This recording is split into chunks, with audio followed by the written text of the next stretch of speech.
Angkatan bersenjata Rusia meluncurkan serangan ke markas tentara Ukraina di arah Kherson, tepi kanan Dnipro.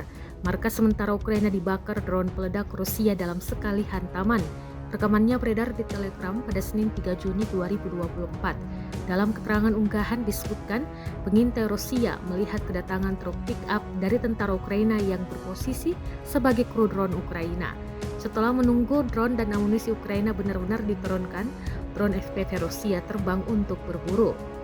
Serangan langsung pada pusat kendali dan penempatan mengakibatkan api bersama krunya. Amunisi dan tentara Ukraina hancur, klaim Rusia. Rekamannya pun kini telah menuai berbagai komentar dari warganet.